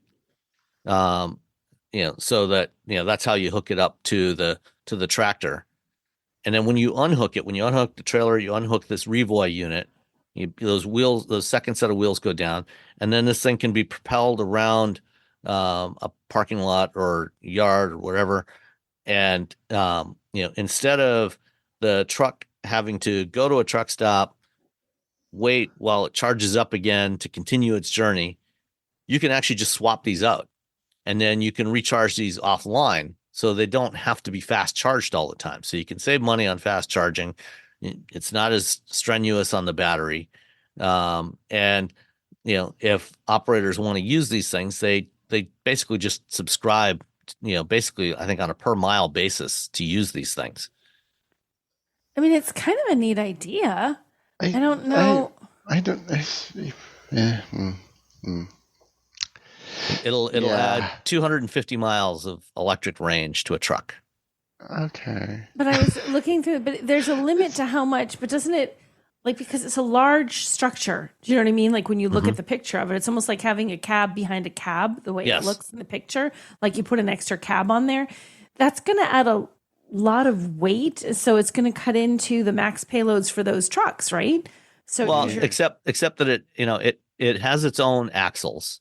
So the payloads, the max payloads are sorry, I'm not using the right phrase. It's going to cut into the maximum, because there's a limit to how much the government says you can carry. You can only weigh so much without destroying the rows. Right. So it's going to add to that. So now if you could have, I don't know how many this weighs, but you're going to reduce what you're able to carry for a payload in the fact that you'll have to put this weight in there. Yes, so this will take up some of the potential payload. Yeah. But you're also adding an extra axle in there, so you're distributing the weight a little bit more. So there's some leeway there if you have extra, multiple axles. So there's limits, total weight, but also total weight. You're gonna lose. Yeah, total weight is what I'm thinking. Because it's only 550 kilowatt hours, as opposed to if you want a semi that can go 500 miles with a full payload. You need somewhere between 800 kilowatt hours to 1,000 kilowatt hours, a megawatt hour. And this is 550. It's designed to give you an extra 250 miles of range. But because you don't have to worry about the charging, you can swap these out in a couple of minutes, opposed to I don't know if a couple of minutes. Well, maybe 10 minutes, as opposed to the time. Quicker than trying to charge. A lot quicker than charging. Yeah. It also, but also you need the space to do all this. You go to a truck stop, you're gonna there's not as there's space for them to park. They need to have a whole other area where you go. This company's gonna have to set up its own hubs, probably adjacent to. Because you need a hub where you'd have these units sitting, charging, and ready to go for the next guy, and then you put yours in line here so that it gets charged as you hook up to the new one. They'd have to have a system and a facility. It's just a rolling battery pack. Yeah, kind of. I mean, which is a great idea. I mean, it's an interesting idea. It's an idea. There we go. Interesting idea is the more, I think. What do you think, Sam? Do you think it's a good idea? I think it's an interesting concept. There we go. I like interesting. how cost effective it'll actually be. Yeah. How much it eats into payload, it remains to be seen. Um, you know, because they want to do this subscription model. Part of it's going to depend on how much they charge for the subscription. Right. Buying electric trucks is really expensive, although there's a lot of tax incentives available for it. But the flexibility that it gives you, being able to continue to use your existing diesel trucks and add this on there. There's potential benefits and costs to it. So I think we'll have to wait and see, until somebody actually tries this out and see how much real benefit it can give. I like it conceptually, but we'll see. We'll see if it actually does the job. Conceptually, like, oh, this is kind of cool. And you think about all the how to make it work. You're like, well, never mind. Yeah. All right. Let's see. And then last thing, last week I had a chat with Andrey Smirnov from TFL. He runs TFL trucks with Roman, and he was doing a story on some of the challenges and limits of modified and lifted trucks. And when you buy a truck, it's got some amount of towing capacity and payload capacity. But if you start making modifications like adding a lift kit, adding big tires, adding a winch and all kinds of off-road equipment, you start to eat into a lot of the potential, payload and it changes the dynamics of a vehicle pretty significantly. We talk, like, if you put a 10,000 pound winch, and a big steel bumper on the front of a full size pickup truck, those winches are not, they're not light. They add a lot of weight. Or if you lift a truck, a couple of inches or 4 or 5 inches and put, 37-inch, 40-inch wheels on there, that makes a big difference into how much it can tow. And so I talked to Andrey about some of the challenges around this, and he also talked to the CEO of AEV, American Expedition Vehicles, and somebody else as well for this story. So I have a link to that video on TFL Trucks from last week in the show notes, and you can check that out. So if you're interested in learning more about what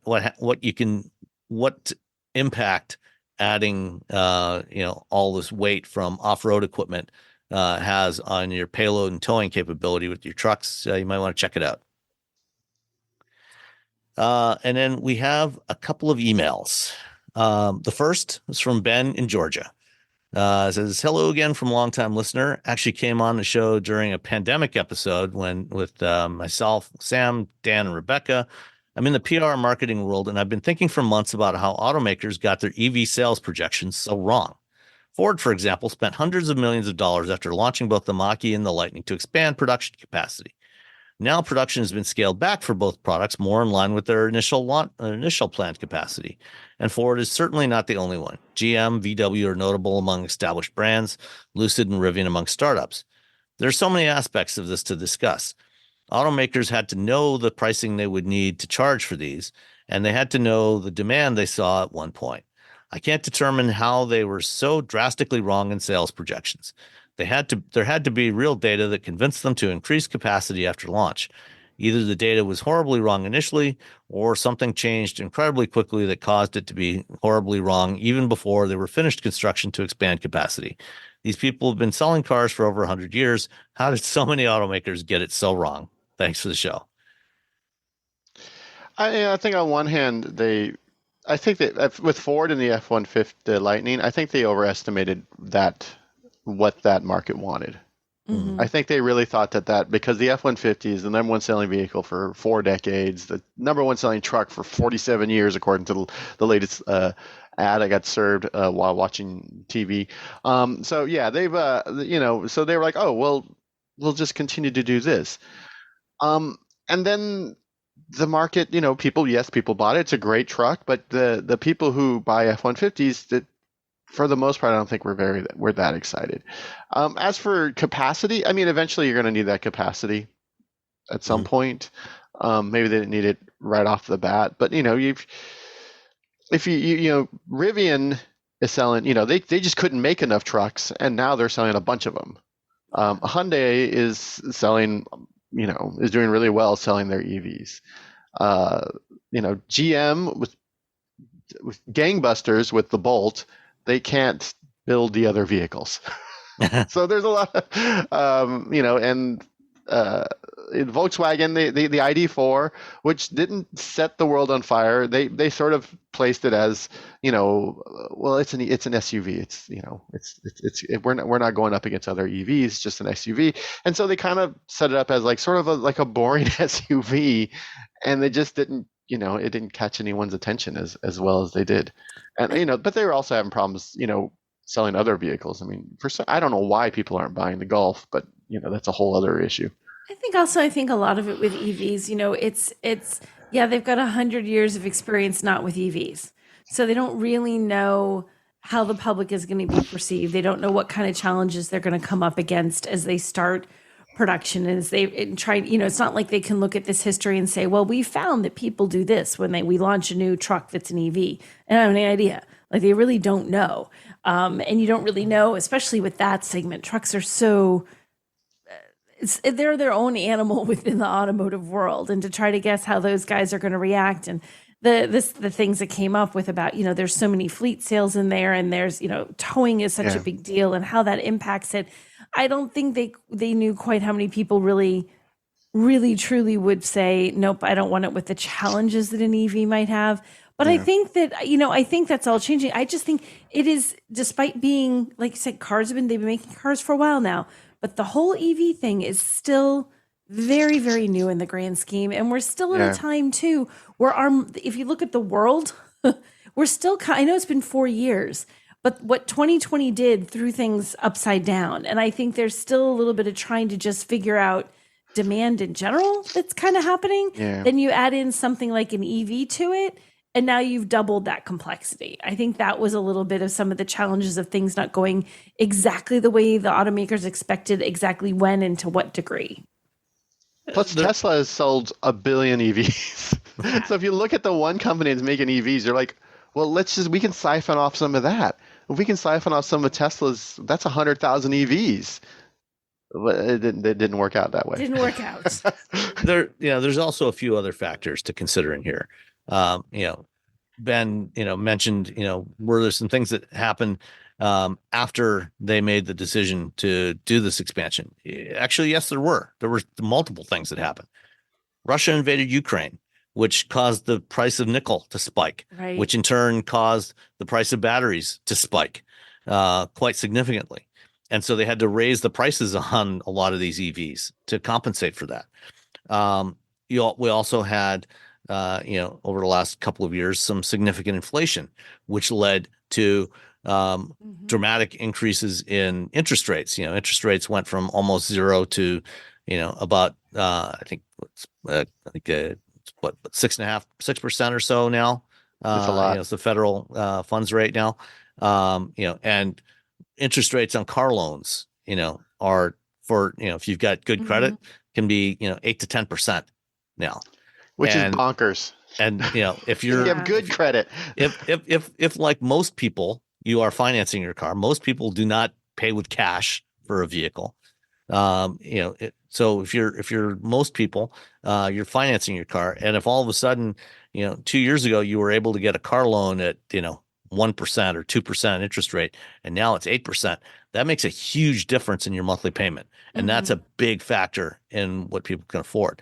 But then there were, besides the economics, there were also, some other issues, with the F-150 in particular, with the Lightning, people realized that, just because it can tow 10,000 pounds doesn't mean it can tow 10,000. They suddenly realized that, if I'm towing a 10,000 pound camper, I can't actually tow it very far,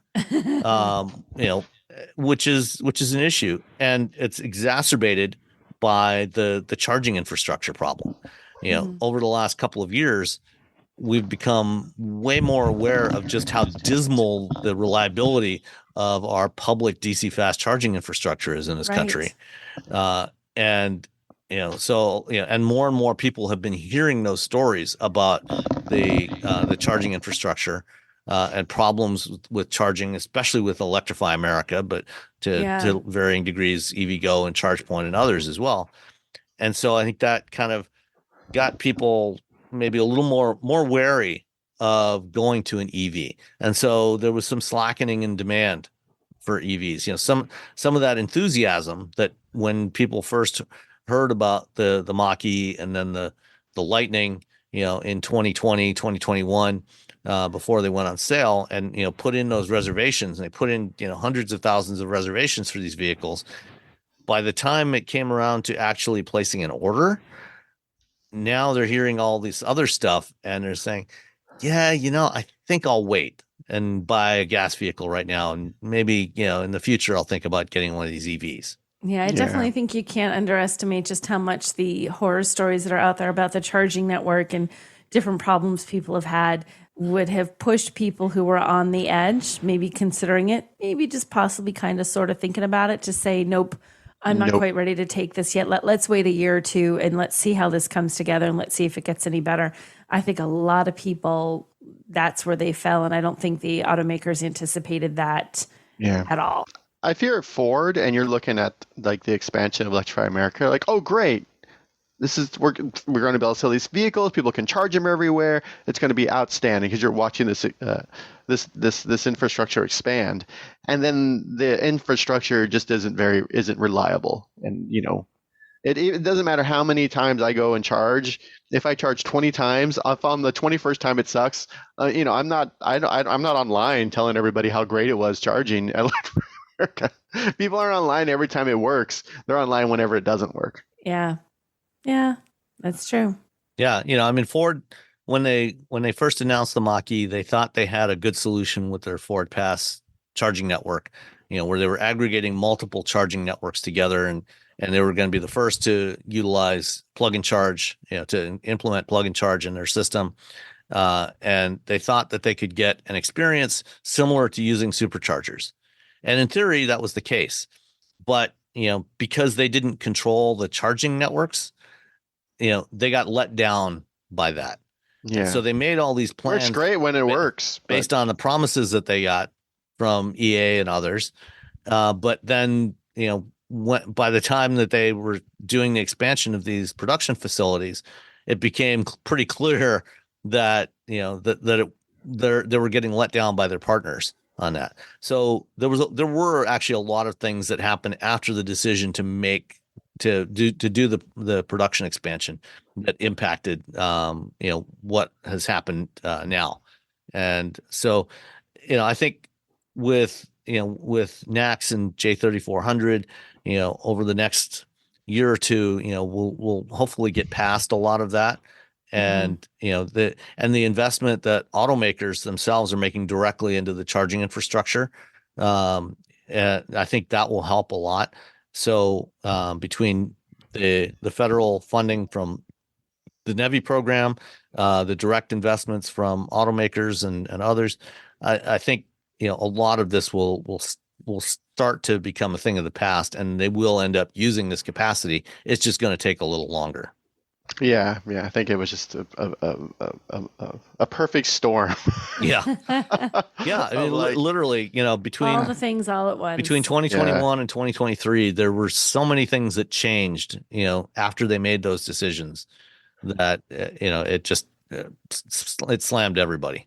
Yeah. And then, like you said, GM just can't seem to figure out how to build their stuff. Yeah, they're really just having trouble. they'll get there, and All right. Let's go on to Vic in Ontario. I would like to share my thoughts on minivans and their detriment to life as we know it. Detriment. We'll come back to the minivans. First, though, just some info for Robbie regarding property values in Northern Ontario. In my last email to the podcast, I mentioned how BEV autos do not line up with my lifestyle due to the distance required to travel to our Northern Ontario properties. This seemed a foreign idea to Robbie, as he lives in the overpriced left coast of California, where a duplex with a shared back lawn costs 2 firstborn. Now, I'm going to say your first 2 children, those are first drafts. So it's fine. You sell those two. So as a writer, the third one, as a writer, you're saying you should just throw away your first 2 drafts of anything. Yeah, and the third one, that's the money shot. That's the money child. That's the one that's gonna That's the one that's gonna take care of you. That's the one that's gonna become a rich, I don't know, influencer. I don't know how it works. I don't know how children are raised these days. I don't know what their goals and dreams are. As someone who has no children, I think you're the perfect person to be commenting on this. Yeah, as someone who has absolutely 0 children, let me tell you how to raise your kids. First of all, firecrackers. Every Halloween, free firecrackers for the children. So Vic says, for some bush property in northern Ontario, you could get 160 acres of nice hunting and fishing property accessed by an ATV for around $130,000 Canadian, or about $20 American. That's less than.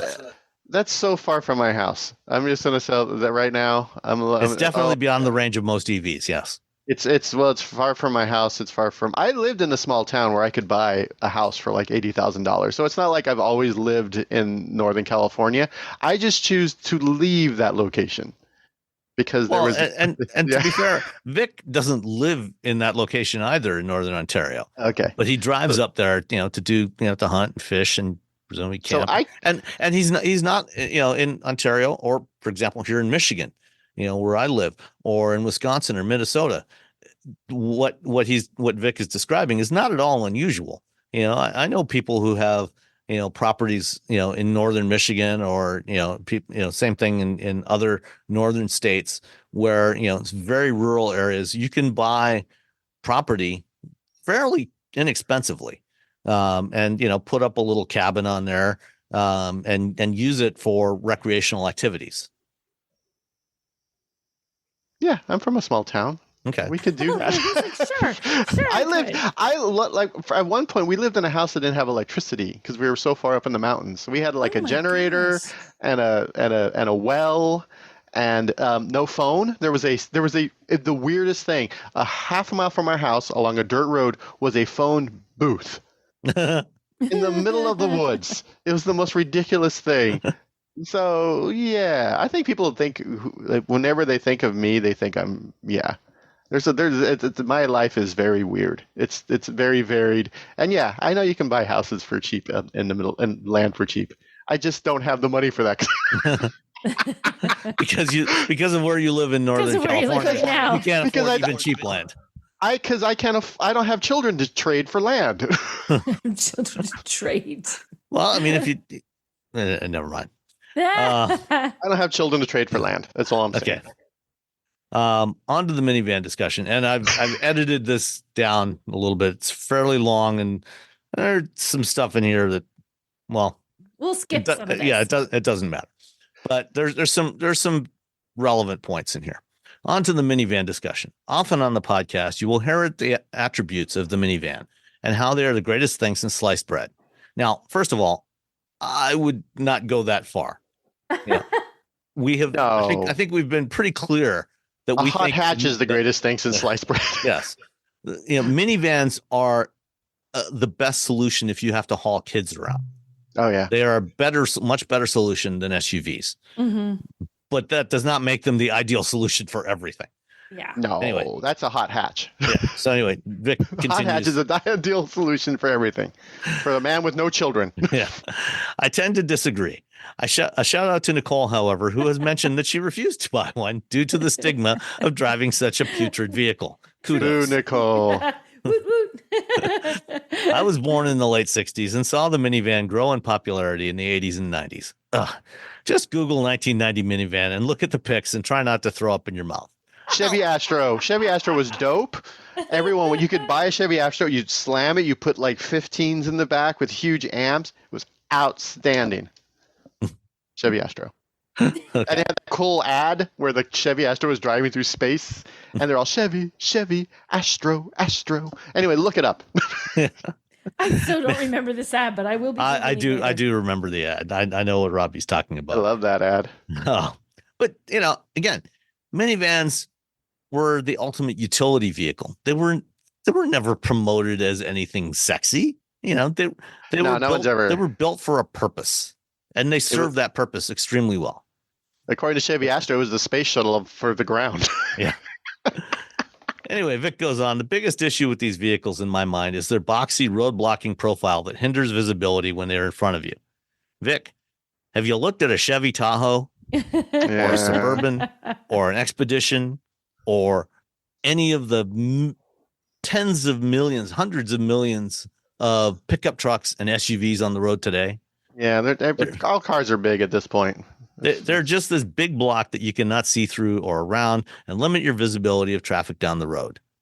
Yes, there were some pickups and SUVs at the time, but they were very low in numbers compared. So yeah, Vic's right. You know, to some degree, they do block your visibility, but you know, compared to what we have today, it's nothing. I mean, have you so much worse. seen like an old Odyssey or an old minivan? They're so tiny compared to like what we have today. They are. Yeah. They're really It's like looking at old Civics. You know, everything was so tiny compared to what we're driving today. I saw an Odyssey. There's one in my neighborhood, an older one, and it looks, first generation one with it is hilariously small compared to what the Odyssey is now. Do you remember the Toyota Previa? Oh yeah, my roommate had one, and he drove that thing like a bat out of hell. It looked like a pill on wheels. Yeah, it was insane. But he would never drive us on road trips. We always had to take my car, my little Honda Civic. Why? I don't know why. I don't know. I'm. You know what? I'm angry. I'm going to text him as soon as I find my phone. I'm texting him. You're still bitter. I'm still bitter. Anyway, so I'm going to skip the next part of this. But you know, the trend now is more to SUV, crossover, etc. But most people would be better served with a nice sedan or hot hatch that drives well, does not impair visibility, has a lower center of gravity, and likely costs less. That is true. You are 100% true. 100% Vic is 100% correct on that. You don't. Most people don't need the giant car that they have. Yeah. And the problem is, like in some cases, you can't even get the car that you want.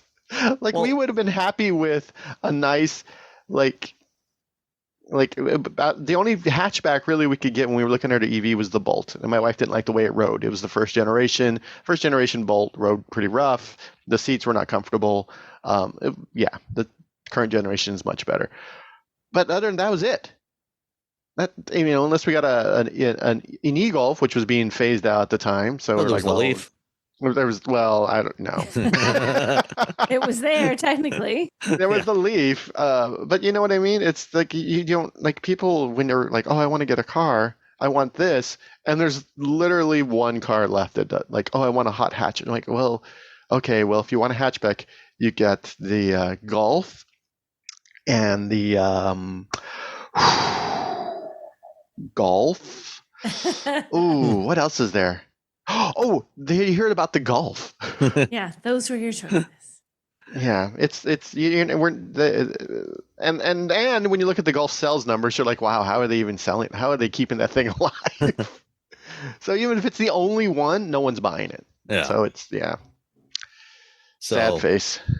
Yeah, I mean, I think listening to us, it's pretty clear that I think we all agree that cars are better than SUVs for most people. Yes. I mean, you have your Charger, Nicole. And, I do. Robbie, you got your BRZ and your Jaguar X-Type and and your Kona. So to Vic's point, I agree with Vic. Cars are better than SUVs. I do not agree with his hatred of minivans, but that is a personal decision, and we all make decisions in our lives that affect us in one way or another. There you go. And you can put so many things in a minivan. An SUV Vic has made some of those decisions, and you can't. You could put I used a minivan to move when I was moving the last bit of stuff. Minivan. Yeah. I didn't rent a SUV. You can't put as much stuff in an SUV. Minivan. This is true. And I mean, we didn't buy minivans. We bought station wagons instead. And minivans were, they were what initially started to kill off the station wagon in America. It was the minivan, and then everybody shifted from that to SUVs. But we stuck with the original, the proper station wagon, and had those when our kids were younger. If it was good enough for the Griswolds, it's good enough for me. Yeah. I mean, we didn't drive one of those big, massive, American station wagons, but yeah, those were as big as a Suburban, but just team minivan. Yeah. Still team minivan. Yeah. Go look at the Chevy Astro ad. Put the link in the podcast. I'll find notes. it. All right, that's it for this week. Thanks everybody. We'll talk to you next time. Don't forget to send in your questions and comments to feedback@wheelbearings.media. Don't forget we still have merch available at shop.wheelbearings.media. We got t-shirts, sweatshirts, hoodies, phone cases, assorted other stuff in there. And what else? I don't know. Other stuff. Yeah. Be good to each other. All right, everyone. Have a nice week. Be nice to each other. Nice. Say something nice to somebody. Yeah. So we'll talk to you next week. Bye. Bye-bye.